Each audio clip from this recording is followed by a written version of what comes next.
So, surprising no one, Azur Lane have released yet another event. However, surprising everyone, they've released this event to both the Chinese servers and the Japanese servers at the exact same time. Now hopefully this is a trend that will continue. Now the event will finish on the 15th of March, and we only had the second world released yesterday. So I'm going to be covering the first world and second world in this video, and that's why this video was delayed to this point. Now, people who have played on the Chinese servers will see a lot of similarities between this event and the USS event, Wings of the Fallen. And if you have not played that event, then you can always look at the video that I did about that event, and you will also see the similarities there, because a lot of the bosses and things come back. So the things with the chasers are back, as well as the thing with the new event currency. So yeah, we've got new crafting, we've got new furniture, and we've got a whole load of other things going on. So let's get into it. So again, we have some new furniture, and like the Neptune event, this is a limited time furniture. So once the event is over, the furniture will be gone. So get it whilst it's available.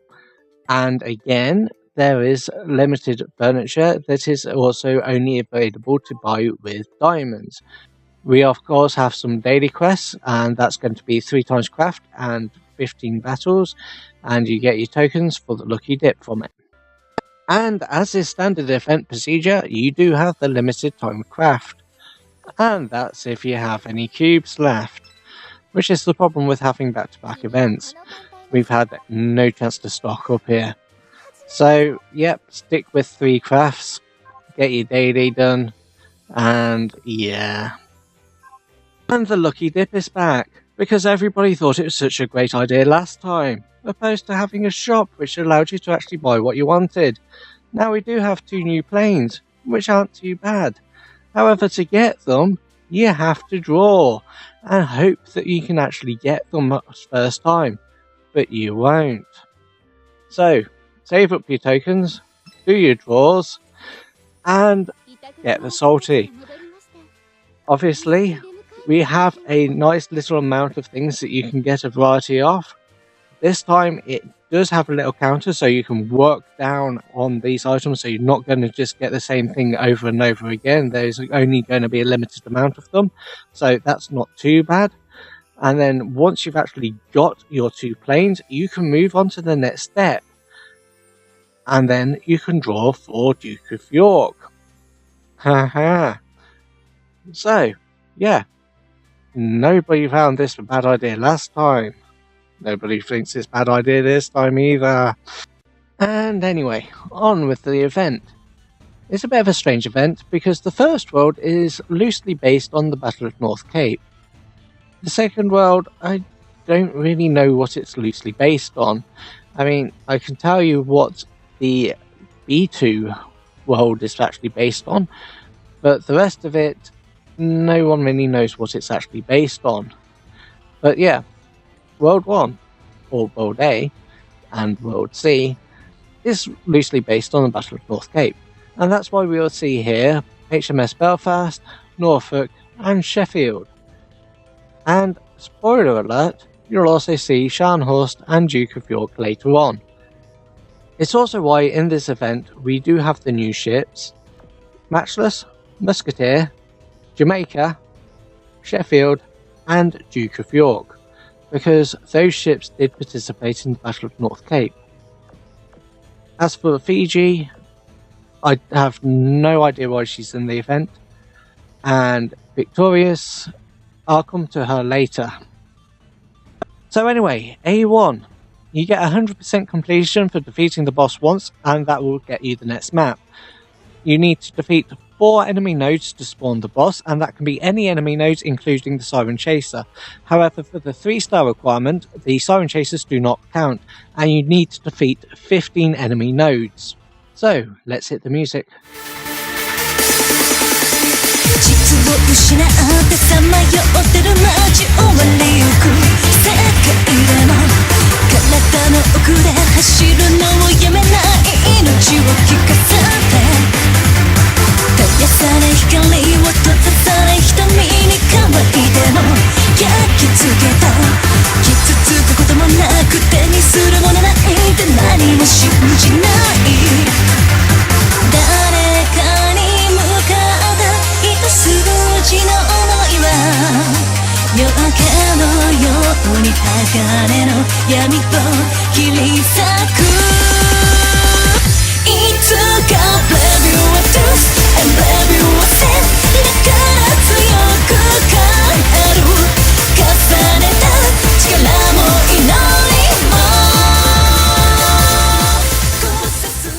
And now we're at the boss. And honestly, I don't know what to say here. It's the same boss that we had in the USS event Fallen Wings. It's the second boss that we had. So if you watch the first video, and yeah, World A2, it's that boss. Exact same mechanics, exact same stuff. It's a carbon copy. So much of this is the same thing.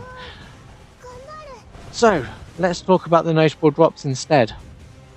The notable drop is Glowworm and Charles Osborne. So we're not actually looking at anything new there in the notable drops either. Also, you will get 10 tokens for clearing the map. Again, not much new. So yeah, I think from here on out we should start to expect this from events, that if there's an event currency, you're going to get about 10 tokens from the first world, and the notable drops from the first world, they're just going to generally be ships like Charles Osborne and Glowworm.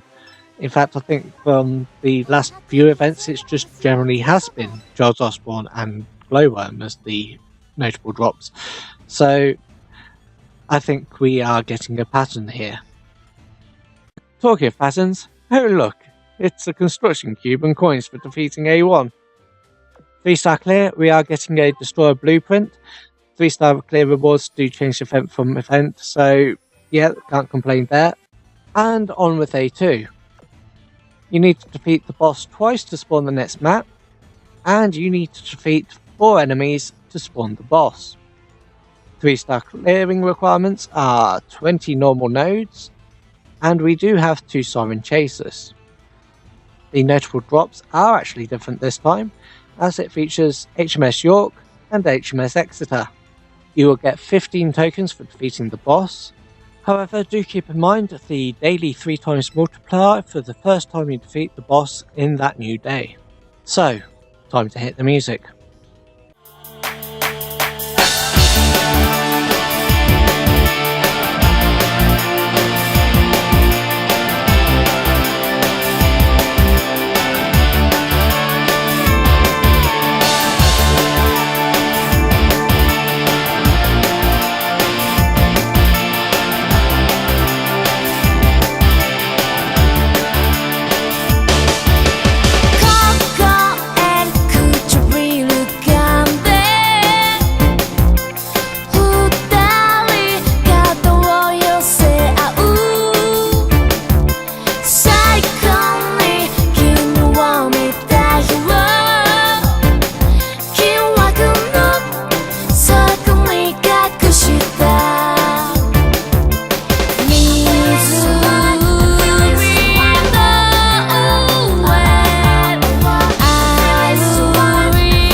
Okay, it's the boss, and why was this such a bait and switch? I mean, it looked like we were going to face Scharnhorst. It looked like we might actually get something like with the Graf Spee event, where Graf Spee ran away, you know. This time it would be Scharnhorst, which had to kind of like run away from the cruisers. Scharnhorst thought, oh no, I'm kind of like suddenly facing a fleet of ships here.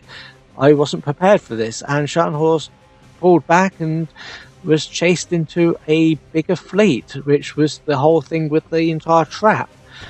But no, it's not that. It's the third boss from the USS event Fallen Wings. Yes, it's the A3 boss again. This time she doesn't have her 2 mini bosses with her. But yeah, it's that same boss. It's the same boss mechanics. It's the exact same thing again. Missed opportunity. But of course, they are going to just tease us and torment us with these pictures of Scharnhorst. Because, yeah, nothing just annoys us like showing us Scharnhorst and saying, hey, you remember that great event? Just think of what could have been. Yeah. So anyway, on with the boss mechanics, because if you haven't watched the Fallen Rings event videos and you are curious about this boss mechanics and you have missed the giant obvious thing about this boss, there is a great big gaping chasm right in the middle of the attacks. And of course you can thread yourself through that big hole in the attack and avoid any damage. Obviously on the A maps, if you've got a high enough fleet with high enough evasion, you don't need to worry about it too much and you will just evade it and those attacks will just bounce right off you. So yeah, those attacks will miss your fleet, no worries whatsoever.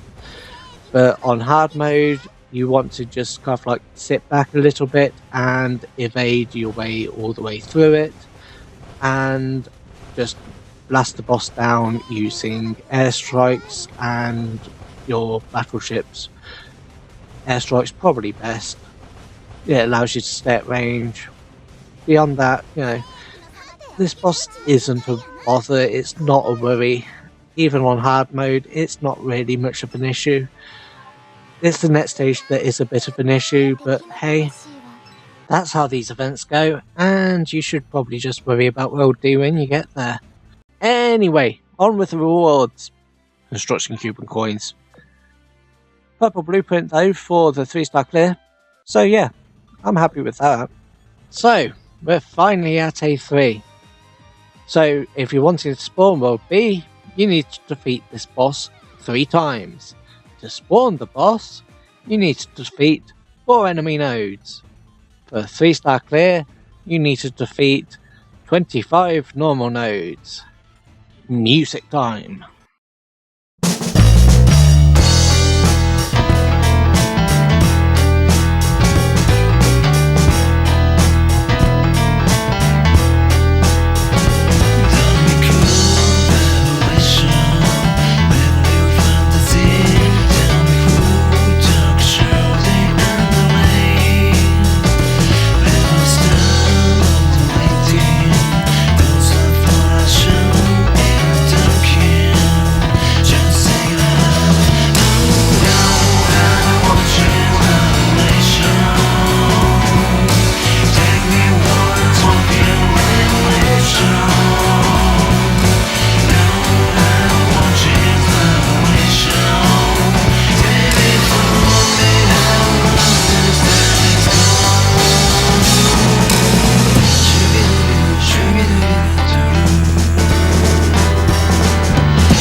We're finally at the big main event boss for the first world.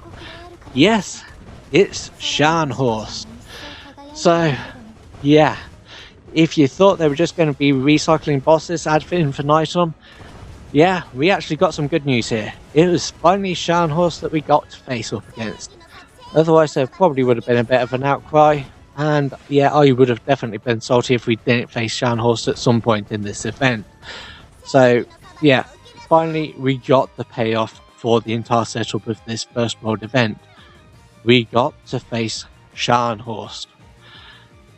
Thing to note about Scharnhorst, she goes after your big main black fleet. She also hits kind of hard. In the early A maps, no issue whatsoever. Unless you're kind of like low level, then she might present a challenge. In hard mode, if you're running a lighter fleet than you would normally, or if you're kind of like leveling a fleet, she could present a bit of a challenge. Considering her attacks are torpedoes, which are the magnetic torpedoes, and she also has this main attack that's kind of hard to dodge but hits hard and can rip through your front line quite easily if they're under-leveled and things. She's kind of tricky to deal with unless you've kind of like put some thought into it. So the easiest way to deal with her is just to burn her down quite quickly. And to do that, the best top tip is to use Arc Royal, because Scharnhorst moves around quite a bit. So yeah, slow her down. Use Arc Will to slow her down. If you have access to the swordfish planes from the Chinese store that has the slow effect, use those as well, because what you're wanting to do is slow her and freeze her in place so that your other carriers can just blast her and defeat her, and she'll be dead in seconds. So yeah, it's rather easy to deal with a little bit of thought and pre-planning, and you won't need to worry about your front line getting hammered from her attacks. Unless you're just going to use your strongest fleet, in which case, yeah, go for it. You can just deal with her easily. But if you're not going to be using your strongest fleet, if you wanting to level some other ships here, and you just wanted to save a bit of oil and things, put in Arc of Oil as well, because she'll help quite a lot. So, let's talk about what you get from this map. You get 20 tokens, and yeah, that's not the attraction of the map. So, notable drops. Queen Elizabeth and Renown. Again, those aren't the attraction for this map. The big attraction is that the biggest notable drop is Fiji. She drops from A3, C3 and D2. That means that the best map to farm her on is A3. You can farm her rather cheaply on A3. It's got the same drop rate as, say, C3. She's the only ship that will only come from a drop. All the other drop ships you can get through other means, but Fiji, you can only get her from a drop, so you have to farm for her. So yeah, make sure you've got your nice efficient farming fleet that's going to cost you a lowest amount of oil as possible, and just keep blasting A3 as much as possible, and you will get her. And once you've done that, live happily. Duke of York, you can get with the tokens. Jamaica, she's available through crafting. Musketeer, she's a clearing reward. Fiji, this is the only way. So, yeah, I'm going to keep banging on about this, but it's the best map to go for. So, other than this one, you're going to be looking at the hard nodes. And unless you going to be wanting the extra tokens, they're not the most fuel efficient ways of farming for her.